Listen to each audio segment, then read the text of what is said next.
Assalamualaikum warahmatullahi wabarakatuh. Hai sahabat BNNP Aceh dimanapun Anda berada, semoga selalu dalam keadaan sehat.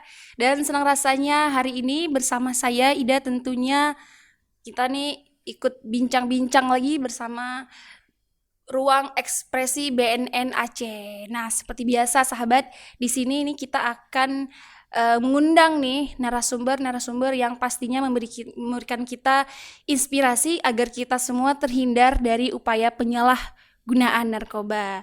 Dan untuk narasumber kali ini, beliau merupakan Reski Lukman, pengusaha atau pelari muda asal Aceh yang telah ikut mengkampanyekan semangat anti narkotika pada ajang internasional Singapura Marathon 2024. Dan kita sapa dulu ya sahabat. Assalamualaikum warahmatullahi wabarakatuh. Waalaikumsalam warahmatullahi wabarakatuh. Iya, gimana nih Bang kabarnya Bang? Alhamdulillah sehat-sehat. Pagi-pagi gini main-main ke kantor BNN. Iya, alhamdulillah. Seru ketemu teman-teman semua. Siap. Memang sahabat kalau aura-aura orang yang sering olahraga ya, emang positive vibes gitu ya Bang ya? Amin. Alhamdulillah. Mungkin Bang, kami juga berterima kasih Bang, karena Abang telah mewakili semangat anak muda Aceh nih, telah mengkampanyekan, menggelorakan anti narkotika di Singapura Marathon 2024 bulan lalu Bang ya? Bulan lalu. Lebih saya dong yang berterima kasih. Ya? Khususnya untuk pimpinan BNN Aceh. Masya Allah. Karena saya udah dipercayakan untuk mengibarkan bendera BNN di Singapura Marathon. Mungkin Bang sebelum kita bicara lebih jauh terkait narkotika nih Bang, boleh dong diceritain ke sahabat BNP Aceh di luar sana untuk lebih mengenal sosok Bang Rizky. Ini seperti apa, sehari-harinya aktif di bagian apa atau di bidang apa gitu? Boleh dong pastinya. Saya Reski Alfiansyah Lukman, biasanya saya dikenal Reski Lukman. Kebetulan saya ini adalah seorang pengusaha di bidang construction dan pengusaha kebun kelapa sawit. Oke. Kebun kelapa sawit saya itu ada di daerah Aceh Timur. Dan mostly saya tuh biasanya keseharian saya tuh bangun pagi. Wow. Saya memulai olahraga. Setelah memulai olahraga itu, dari selesai olahraga tuh saya biasanya itu melakukan olahraga antara gym atau lari pagi. Setelah itu baru saya melakukan kegiatan saya sehari-hari ke kantor. Kantor saya tuh berada kebetulan di Kota Banda Aceh. Di situ saya melakukan kegiatan saya sehari-hari, dan setelah pulang kantor baru saya melakukan hal-hal yang lainnya. Berarti memang produktif sekali ya Bang ya. Walaupun sibuk nih sebagai pengusaha muda, tapi juga di sela-sela kesibukan itu menyempatkan untuk berolahraga gitu Bang ya. Olahraga ini sebenarnya bukan excuse. Karena olahraga ini adalah hal-hal yang terpenting untuk kehidupan kita nih, biar kita agar ntar umur kita 70 tahun kita masih looks kayak 50 tahun. Karena itu paling penting. Nah, kalau boleh tahu umurnya berapa sih Bang? Umurnya 32. Wow, 32 guys. Tapi sekarang lihatnya kayak umur 20-an gak sih? Amin. Iya, karena kan memang kalau olahraga itu lebih sehat Bang ya. Juga memperlambat penuaan gitu. Ya, itu benar. Atau mungkin Bang, emang hobi lari ini berawal dari mana sih Bang? Sebenarnya hobi lari ini saya dulu, kebetulan saya dulu S1 saya sekolah di luar negeri. Saya sekolah di USA, di Boston. Mostly itu orang Boston, New York sama Los Angeles itu hobi utamanya itu adalah lari. Lari. Dari situ saya ngelihat pas saya mulai di sana pertama, kok seru juga ini ya lari ya. Apa saya coba sesekali. Benar. Pulang kampus saya coba iseng-iseng lari. Awal-awal saya masih lari paling kuat itu kisaran 1 kilo, 2 kilo. Itu udah ngap. Benar. Udah ngap. Terus coba lagi beberapa hari saya coba, udah lumayan saya kuat. Terus saya ketemu teman satu, dia selalu ngajakin saya, Reski kalau mau cobain lari sama-sama boleh, biar kita upgrade, bukan upgrade sih, bisa biar kita nambah pace-nya Reski, biar kita lari sama-sama. Itu kebetulan orang Afrika. Afrika tapi memang kencang ya larinya ya. Afrika luar biasa kencangnya. Kayak contohnya nih, dia 1 langkah, saya tuh 2 langkah. Jadi dia selalu sekitar 3 menit sekali dia tanya, Reski, are you okay? Dia kayak ngerti ya. Tapi kan karena langkah dia tuh jauh, jadi dia merasa kayak saya tuh lagi ada cedera. Tapi saya nggak cedera kok. Saya bilang saya cuma lari saya aja pelan. Saya bilang gitu sama dia. Dari situ saya mulai suka lari. Saya coba terus ya sampai sekarang lah saya coba. suka lari itu. Berarti memang lingkungan Bang ya, lingkungan Sebenarnya yang itu karena membentuk semua ini Abang bisa lingkungan, ya benar. jadi lari seperti ini. Iya benar. Karena kan kalau kita lihat di Banda Aceh emang lari ini FOMO Bang ya. Lagi hype-hypenya lari di Banda Aceh nih. Benar. Karena kan memang tergantung niat sih Bang ya. Iya. Kadang-kadang orang lari itu karena FOMO atau mungkin untuk kejar foto yuk tadi tuh Bang. Atau memang Benar. niatnya tuh melepaskan kegalauan gitu. Ya. Nah, Bang, lanjut nih Bang. Apa yang sih yang memotivasi Abang nih untuk mengibarkan bendera anti narkotika? Atau memang Abang ada apa ya? Termotivasi agar anak muda di Aceh nih khususnya nih untuk keluar dari zona hitam tersebut. Khususnya ini saya mau mengibarkan bendera BNN anti narkoba ini ke luar negeri itu khususnya di Singapura Marathon itu karena saya mau melihatkan ke dunia kalau Indonesia ini berperang melawan anti narkoba itu tersebut, dan saya cuma seseorang aja yang mengkampanye di situ, tapi banyak juga ada beberapa lah yang waktu lihat di saya di sana itu yang dari Jakarta, dari Surabaya, yang dari Makassar. Mas dari BNN Aceh ya? Saya dengan bangga saya bilang iya, saya dari BNN Aceh. Utusan dari BNN Aceh untuk mengibarkan bendera ini agar dunia tahu kalau Indonesia ini perang melawan narkoba tersebut. Kami anak muda Aceh Bang bangga banget Bang sama Abang. Mungkin boleh dong diceritain Bang di sana, selama di sana nih kegiatan serunya seperti apa sampai bisa ikut ajang internasional tersebut. Maksudnya gimana nih? Kegiatan seru selama, apakah langkah-langkah yang Abang lakukan sebelum berangkat dari sini ke sana itu seperti apa gitu? Oh, seperti latihannya pasti kan atau harus membutuhkan latihan yang cukup. Ya benar. Sebelum Singapura Marathon ini first half marathon saya itu saya ikut di yang ajang resmi itu saya ikut di event Kuala Lumpur Marathon. Itu di sana itu saya cuman latihan kisaran sekitar 1 bulan, tapi ya per day-nya itu saya cuma latihan kisaran ya kayak 5 km. Ntar kadang-kadang lagi kesibukan saya harus ke daerah untuk kunjungan kerja project atau kunjungan kerja ke kebun kelapa sawit. Saya pernah nggak latihan kisaran sekitar 2 minggu. Itu kan tinggal 1 minggu lagi tuh buat latihan. Ya mau nggak mau saya coba latihan dalam 5 hari itu 5 kilo. Dan pas hari hanya di Kuala Lumpur Marathon itu saya agak nggak fit karena malam tidurnya kurang. Nah, itu yang paling bahaya karena kalau kita mengalami kekurangan tidur di event itu kita bisa pusing satu. Benar. Dan banyak juga infonya orang sampai meninggal ya. Itu info meninggal itu karena itu saya udah larinya sebisa mungkin. Yang penting saya finish aja. Finish aja. Tapi hebat juga Bang, saya dari beberapa hari itu larinya rutin tapi cuma 5 kilo. 5 kilo. Di event itu larinya langsung 21 kilo. Masya Allah, tuh gimana tuh Bang otot kakinya tuh Bang? Mungkin kalau sudah terbiasa ya. Tapi ya kram itu tetap ada. Tapi ya dicobalah. Jadi ya setelah saya event yang Kuala Lumpur Marathon itu, saya efeknya di situ, saya ngeliat wah ini agak kurang latihan nih. Kan masih ada 2 bulan lagi setelah Kuala Lumpur Marathon untuk menuju ke Singapura Marathon, saya coba latihan lagi.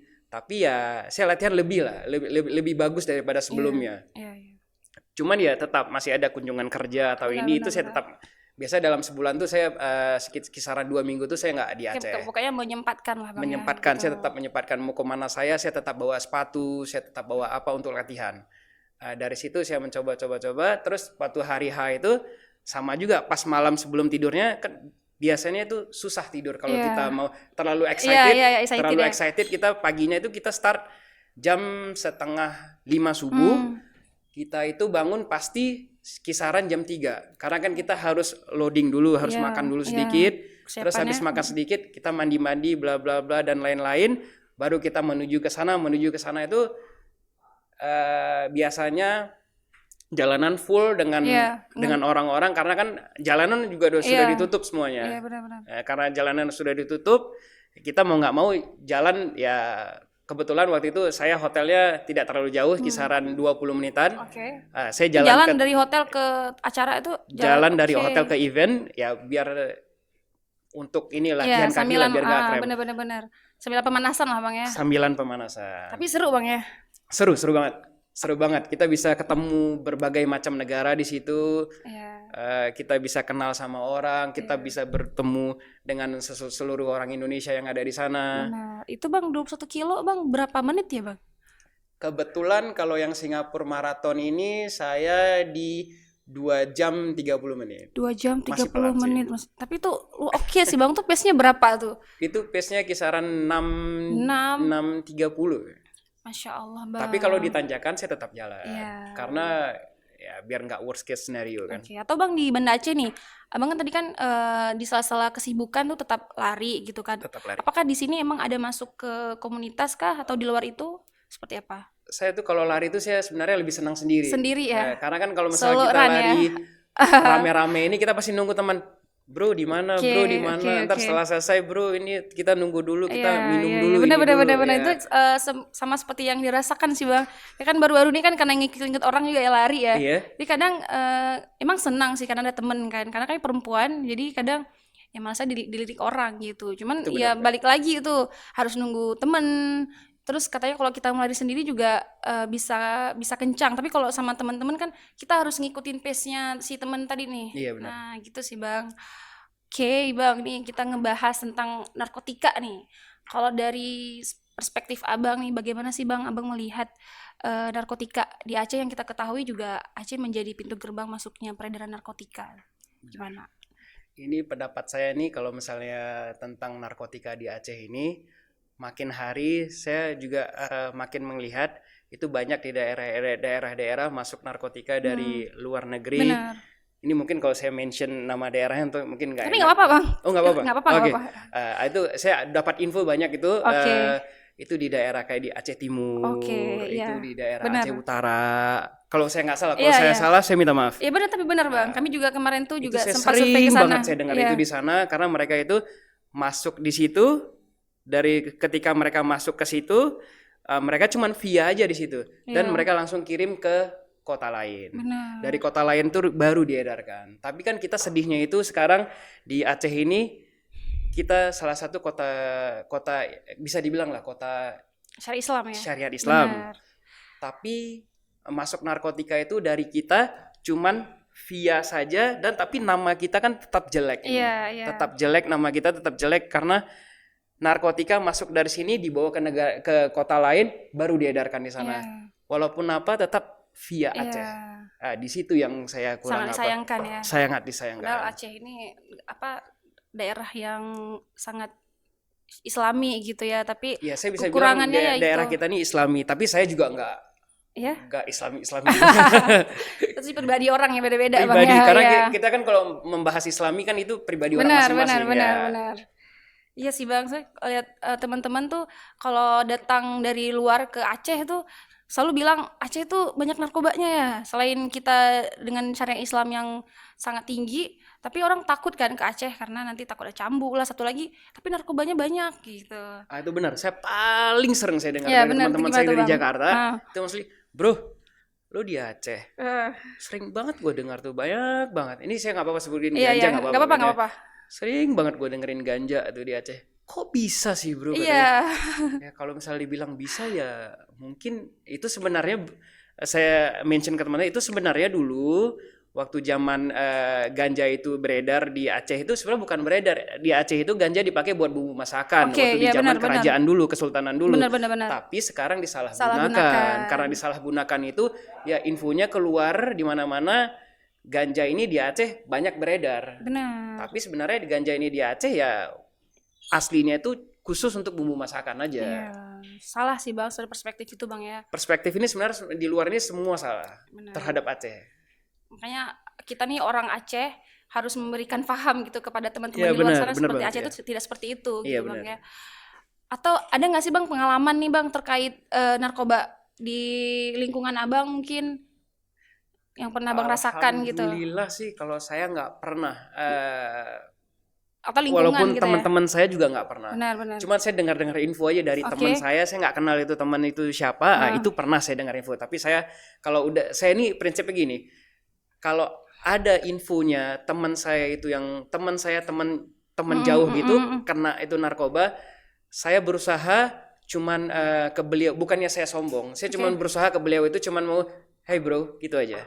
Karena kan narkoba ini nular. Benar. Nular. Kita teman yang kena ini dia kalau bisa dia ngajak teman yang lain. Iya benar. Barengan dong, masa gue sendiri gitu. Oke. Berarti nggak mau, udah cukup kalau tahu dia adalah seorang pengguna narkoba tuh mending saya cuman hey bro, apa kabar? Sehat? Hindarin aja gitu ya. Hindarin aja. Tapi tidak untuk mencoba mengingatkan ke itu tetap pasti ada. Tapi itu kan semuanya dari diri sendiri. Kadang-kadang kita bisa lihat kalau kita dekat, kita bisa mengingatkan teman kita. Tapi kalau kita kenal cuman say hi, kita mengingatkan mereka, ntar takutnya terjadi sesuatu. Apalagi kan cowok-cowok ya biasa kayak gitu biasa kan ya nggak care kita sama yang lain. Oke. Balik lagi Bang nih ke pertanyaan seputar olahraga ya Bang ya, atau lari ya. Abang setuju nggak sih kira-kira olahraga lari ini bisa menjadi platform yang efektif untuk mengkampanyekan anti narkotika tadi itu? Bisa banget. Karena kan platform lari ini kan di Indonesia bisa kayak Ida bilang tadi udah jadi FOMO lah. Benar. FOMO lah. Karena kita di Indonesia ini masih FOMO, jadi kita bisa mengibarkan bendera BNN, bendera anti narkoba atau mengkampanyekan anti narkoba ini di Indonesia, di luar negeri itu dengan lari itu masih sangat acceptable. Karena kan ya lari ini olahraga yang paling simpel. Olahraga yang paling simpel, tinggal pakai sepatu bisa lari. Mau pakai baju apa aja, mau pakai celana apa aja tinggal lari. Jadi semua orang mau di kalangan menengah, tinggi, di bawah itu semua perlu punya skill ya Bang ya. Penting mau ya, kemauan. Penting mau. Benar. Ada waktu 30 menit, tapi semua orang pasti punya waktu 30 menit. Buktinya kita main HP kadang-kadang yang nggak guna, kita scroll ini itu bisa sampai 1 jam 2 jam kita nggak tahu ngapain. Tapi 30 menit banyak orang mention, aku nggak ada waktu nih Ki buat olahraga karena agak sibuk.